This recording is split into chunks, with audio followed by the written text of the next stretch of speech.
Oh, this series isn't dead. See? It's still happening. Hello everybody, Tyler on the God 3 here, and welcome back to the Pokemon Universe fanfic series. I took a bit of a break on this series around the same time that I was gone. I decided to come back to it. I try my best, and I know this sounds like a very anime reason to not do it, but I'm trying my best not to have the series on video, me explaining each episode and doing a review of it, catch up to the actual me writing. And yeah, I'm ahead, but I don't want this to be too far ahead, because I'll be honest, the time in which I make these videos is a lot faster than the time that I make the actual episodes, because it's easy to just tell you all what happened. I wrote it. But it's a lot harder to actually think of an episode and make it. So, yeah, and I already promised an 100 episode series, and this is, as of now, that means we're 10% done. So, with that said, this episode is titled Episode 10, Crashing Waves, A Battle in Flow Motion. I thought the title was pretty clever. I don't know what you guys would think. You'll probably go, lame. But regardless, the episode begins with Trent, and he's woken up bright and early to get ready for his gym bash, as of the results that happened yesterday. Well, yesterday in his timeline, obviously, which is last episode. And he's woken up bright and early. He wakes up Coda and wakes up Luna, so that he can tell them to go witness him defeat the gym leader. They get mad at him for waking them up way too early. And then Luna's like, alright, let's just at least get some breakfast first. Trent's like, I don't want to go eat breakfast. I'm not even hungry. And then his stomach growls. And they laugh at him and say that his stomach disagrees. So they wind up eating breakfast. And they have a brief talk about Luna and what type of Pokemon she ends up using. So then Trent takes all of that into account, and then we cut to the moment where they're on the boat. Yeah, they're on the travel boat, and they end up stopping at stop 7 because that's where the gym is. They enter the gym, and when they enter the gym, they see that the entire gym looks like a swimming pool. Now, for gyms, I always have a specific thing in mind when I make a gym for the gym leaders, and this gym definitely starts off, to me, as one of the most basic, but it does get the job done. The gym looks like a giant swimming pool, much like Misty's gym from Cerulean City in the Kanto region. But there's a difference. The gym is rectangular and is shaped like a swimming pool, but in the center there are two lines of concrete land going to each other, and they meet at this circle. And the circle is concrete too, and the circle's in the shape of a Pokeball. So there you go. That's the way the gym looks. The gym looks like a swimming pool, but still has huge slabs of concrete in the middle that joint up to this Pokeball-shaped figure to look like a gym. And Flo even explains this because she wants her water Pokemon to be able to fight freely, but still allow Pokemon on land in order to have a fighting chance as well. So, when that all ends up happening, one of the gym trainers, Cynthia, comes out, and she's chosen to be referee for the gym battle. And I like this moment I wrote with Cynthia and Trent. It's more of a thing you have to read than me explain it, but it's funny. Cynthia basically looks at Trent, rolls her eyes, and is like, kid, you don't know what you just got yourself into. This gym leader's tough. And Trent's like, whatever, I can take her. And so then she explains the rules. Now, the rules for this gym are as follows. Trent can use any Pokemon that he has on hand, which in this case is 3. Flo can use her 2 Pokemon that she has ready for battle. Trent at first interrupts Cynthia when explaining the rules as to why Flo doesn't have 3 Pokemon, and Flo explains that 2 is all she'll need. And Cynthia gets mad that he interrupted, so the two end up into this little squabble fight. And then she holds up. The battle actually begins, and when the battle begins, Trent starts off by using Hoot Hoot. Flo starts off by using Love Disc. And at this point, they also meet up with Fisherman George from episode 9. And Coda wonders what Fisherman George is even doing here. Fisherman George states that he knew this gym battle was going to happen today because they discussed it yesterday, and he felt like it was interesting because the last time he hung out with our heroes, interesting stuff happened. So he felt it was cool to see that, and Whooper greets Coda by shooting a water gun right at Coda's face. And yeah, so that little running gag goes on. And when the battle starts, Trent has Hoot Hoot and Flo has Love Disc, and Luna explains that Trent's going for a different type of advantage. She thought that Trent would begin using Pichu so that he could, like, you know, rail through all of the water Pokemon, but instead he's using the aerial advantage. So at that point, Love Disc comes out to battle, and when Love Disc comes out to battle, it uses Tackle, and Hoot Hoot counters with a Peck Attack, and the two are tied at first. But then later on, what ends up happening is that Love Disc winds up using Sweet Kiss. Yeah, I think Sweet Kiss is the one that confuses you. Lovely Kiss is the one that makes you go to sleep. So Sweet Kiss ends up going into effect, and Hoot Hoot actually ends up getting confused. Because Hoot Hoot ends up getting confused, it ends up getting hit by a water gun, and things don't look so good for Hoot Hoot at that point. Hoot Hoot hits a wall, and when he hits the wall, he actually that impact actually shook him out of the confusion. However, Trent thinks of a plan and tells Hoot Hoot to snap out of the confusion, even though it's already clear that Hoot Hoot is confused, but he isn't confused anymore. Flo takes this opportunity to use Love Disc's speed and goes in with a Tackle attack. And once it starts to get closer to Hoot Hoot, Hoot Hoot then immediately snaps, and Trent tells Hoot Hoot to use Hypnosis. When Trent tells Hoot Hoot to use Hypnosis, Love Disc is way too close and ends up getting hit by the Hypnosis and ends up falling asleep. After this, Hoot Hoot winds up using Peck Attack on Love Disc, and Love Disc ends up, you know, in mid-air because of this. No, he actually tells Hoot Hoot to use Confusion or raise Love Disc in the air, so now Love Disc is in mid-air, which is Trent's territory because he's got Hoot Hoot now. So then Hoot Hoot continues to use various Peck Attacks on Love Disc while it's in air because Love Disc can't defend itself, and Love Disc ends up falling into the water, and that's a knockout. So Trent wins the first battle with Hoot Hoot. Luna figures out that Trent was using some deception while Hoot Hoot was already cured of its confusion, but Trent faked it to make it look like Hoot Hoot was still confused. And Luna gets mad at this, saying that it's a cheap move. But Fisherman George thinks it's a rather admirable move on Trent's half because Trent treated it like a fishing situation where he lured her in, but in the end, it was a trick. So yeah. Luna calls Trent out on this, and Flo, the gym leader herself, is just like, it's cool. Every trainer has their own style of battling. This is Trent's, and I think I should have been more prepared for it. So Flo seems like nothing really gets to her, and that kind of messes with Luna's head. But anyway, she decides to keep watching the rest of the battle. The next Pokemon, obviously, is her strongest Pokemon, the Lumineon. So Lumineon comes out, and Luna suddenly gets chills and tells Coda that this is going to be the strongest Pokemon that Trent has to deal with. And Luna's basically the one that explains every situation that happens in the battle. Trent returns Hoot Hoot back to his Pokeball and ends up choosing Eevee. When Eevee comes out to battle, Eevee ends up getting ready to fight off, and Lumineon uses Aqua Ring.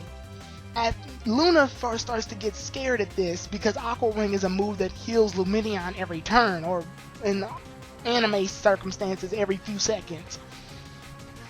So when Lumineon winds up using Aqua Ring, Trent goes in with the Swift Attack, and it does a little damage, but then Lumineon ends up healing that damage back up, and it's okay. So then after that, Trent uses Swift again, and this is where problems start. Flo tells Lumineon to use Protect, and now Luna's scared. The reason Luna's scared is, and she explains to Coda in a rather bad drawing as to why this is a bad thing. Lumineon now knows Aqua Ring and Protect, and this is a little bit of a combo.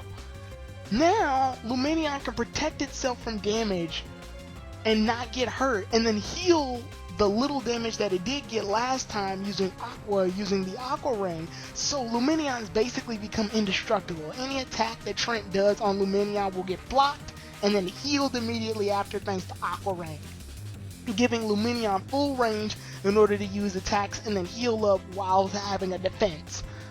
So things look rather bad. Trent at this point is in trouble. Lumineon winds up trapping Eevee in a Whirlpool attack, and Trent doesn't know how to get out of it at first, but then he finds a way out of it. Trent tells Eevee to use Swift, and the Swift ends up getting caught into the whirlpool. So then when that happens, Trent tells Eevee to use Swift again, only this time use 2 different Swifts. One Swift going the same direction, and then a Swift going in the opposite direction of the rotation. Once that ends up happening, the 2 Swift attacks meet up and collide, thus breaking Eevee free from the whirlpool. So it frees Eevee for a while, but then Lumineon also knows Aurora Beam, and that causes problems too. Thankfully, Trent has a new plan, and his plan is to use Eevee's Tail Whip attack to lower his defenses each time, and then get closer and closer while he's doing that. Eevee then goes in and uses Tackle, but the Tackle gets blocked by Protect. Turns out the Tackle was just a ploy so that Trent can use a close range Swift attack on Lumineon. The Swift attack goes around the Protect shield and hits Lumineon from the sides. So it looks like things are looking good. However, Eevee has placed itself wide open in front of Lumineon now, so Lumineon uses Aurora Beam and knocks Eevee away, thus knocking Eevee out. Trent has no choice now but to return Eevee and use Hoot Hoot out to battle. Hoot Hoot comes out to battle and tries to use various Peck Attack and Confusion attacks, but they don't wind up working. Like, they don't wind up affecting things at all because Lumineon has a solid defense and ends up healing up thanks to the Aqua Ring. At this point, Lumineon winds up wasting no time using Whirlpool on Hoot Hoot and then finishing it off with an Aurora Beam combo, so Hoot Hoot's knocked out. So now Trent's down to his last Pokemon, Pichu. So Trent ends up using Pichu, and when Pichu comes out to battle, Trent does not use any electric attacks at the start. In fact, Trent tells Pichu to use nothing but Tail Whip the entire time. Lumineon keeps attacking Pichu for various times, and Trent tells Pichu to dodge each of the attacks, which Pichu barely manages to do.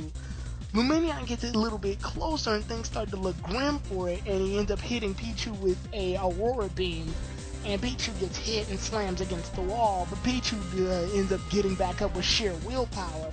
Pichu uses Tail Whip again, and then Trent tells Pichu to go in and use Thunder Shock. The Thunder Shock ends up getting blocked by the Protect, but it turns out that was just a ploy so that Pichu could wind up jumping over the Protect and using Headbutt. And then what ends up happening actually, he uses the Protect, and then Pichu dunks its head underwater and uses Thunder Wave. The Thunder Wave scatters across the entire water, goes around the Protect, and ends up shocking Lumineon, so now Lumineon is paralyzed. So now that Lumineon is paralyzed, it's much slower. Trent tells Pichu to go in and try to use a Headbutt attack. Lumineon ends up ducking underwater to dodge it, and then Lumineon comes back up in order to hit Pichu directly with an Aurora Beam Whirlpool combo. Right when Pichu's about to get hit, in a split seconds before it's about to get hit, the paralyzation comes in and strikes Lumineon down, so now Lumineon can't move for a couple of seconds. Trent uses this to his advantage by telling Pichu to use Headbutt and combine it with Thunder Shock. Remember all those tail whips that Eevee and Pichu were both doing from the beginning of the fight? Well, Lumineon's defenses have been so lowered at this point because of that.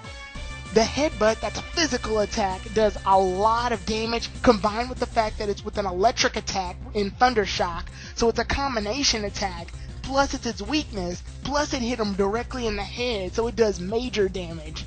So Luna actually respects Trent for this because she figured that with the Protect and the Aqua Ring working together as combos, making Lumineon indestructible, Trent decided to avoid the entire situation altogether by not hitting Lumineon and just lowering its stats enough to the point where one hit would be enough to knock it out. And that one hit, rest assured, was enough. The Thunder Shock Headbutt combo was enough to ensure that Lumineon was completely knocked out. And because of that, Lumineon gets knocked out, and Trent is declared the winner and earns his first badge, known as the Ripple Badge. The way this gym badge looks, and yes, I will have photoshopped designs of the way the badges look. I just can't do it on this video now because I still gotta actually draw it, like make it. So the way the badge looks, it looks a lot like the Cascade badge actually, like a water drop, but on the sides are two little waves. On the side, like one wave and then another wave on the outside. And if you guys want to make the badges, feel free, because I'm accepting all designs. So yeah, it looked like a water drop just went in and made a ripple. So Trent wins the Ripple Badge. And Luna asks Trent how did he know that the paralyzation was going to kick in on Luminion to give it time for Pichu to combine the headbutt and the Thunder Shock. Trent states he doesn't know. And everybody falls to their face and with their feet in the air. You know, the comical fall. Because Pichu, and even Pichu, like, does this cool little thing where he turns all white and his soul like comes out of his body because he's scared that he almost got knocked out taking serious damage. And the only reason he survived was due to luck. So I thought that was a pretty funny thing. And then when they end up leaving to go to the next town, which is Alden Town, by the way. And the Fisherman George actually gives them a couple of gifts. Fisherman George is like really excited by the battle and likes how the children brought a lot of excitement to his life while they were in River City. So he gives Trent a fishing rod and gives him a netball. He gives him a netball and a fishing rod. And then he ends up giving Luna a sunstone. He didn't know what to really give her, so he just gave her a really nice looking, item.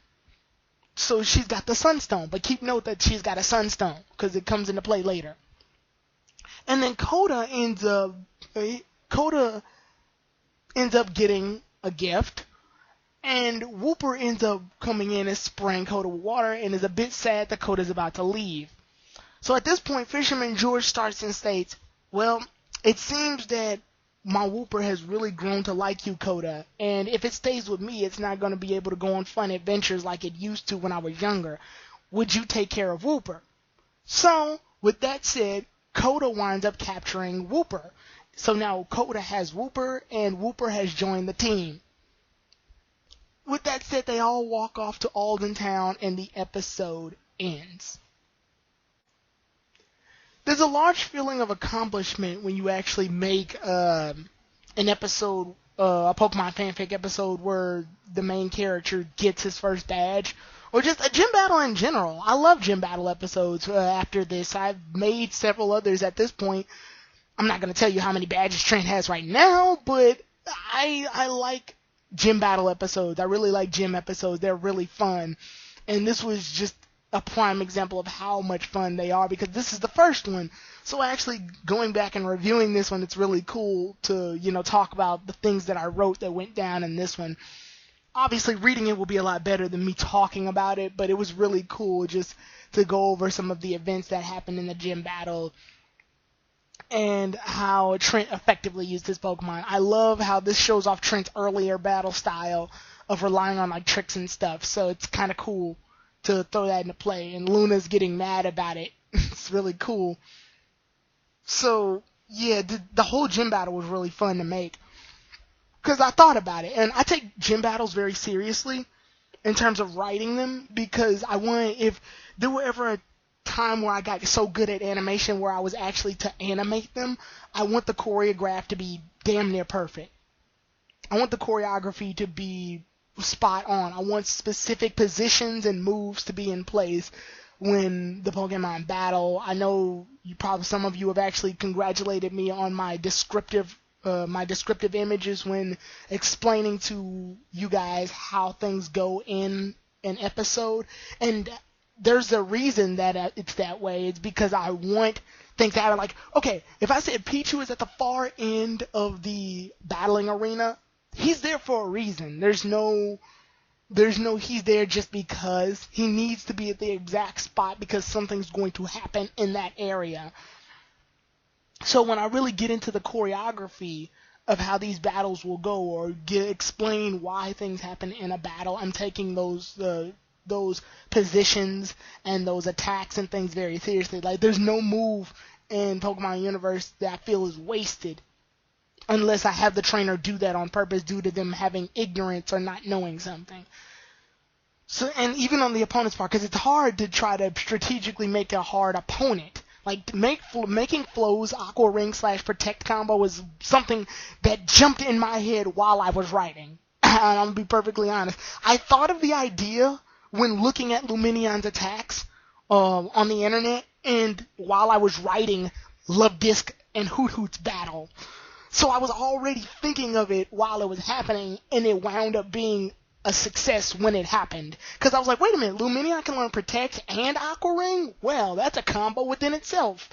And it's hard to make a combo for a gym leader only because you gotta, like, Trent has to win at some point. So you gotta find a way for him to counter that combo, which is even more difficult. Because then now I'm looking at Trent's team going, well, what attacks does Trent's Pokemon have? Oh, he's got these. Let's see if we can make these work. And obviously there's like a bit of a power scaling difference. A Luminion in any other day and age would be able to beat like Pichu, Hoot, and Eevee. But I had to take into consideration, little things. Like in the manga and in the anime of Pokemon, they've beaten Pokemon several times their size and level and potential before. It just took really good planning. This is especially so in the manga, where, like, I know Red has had his small Pokemon defeat huge Pokemon before. So, that was really a thing I had to take into consideration. Fisherman George giving away his Wooper to Koda was something that was built up from episode 9. I always loved Wooper, and I always felt that Wooper would be a really cool addition to the team. So now Koda has a Magnemite and a Magnemite, Tailo, and Wooper. So he has 3 Pokemon.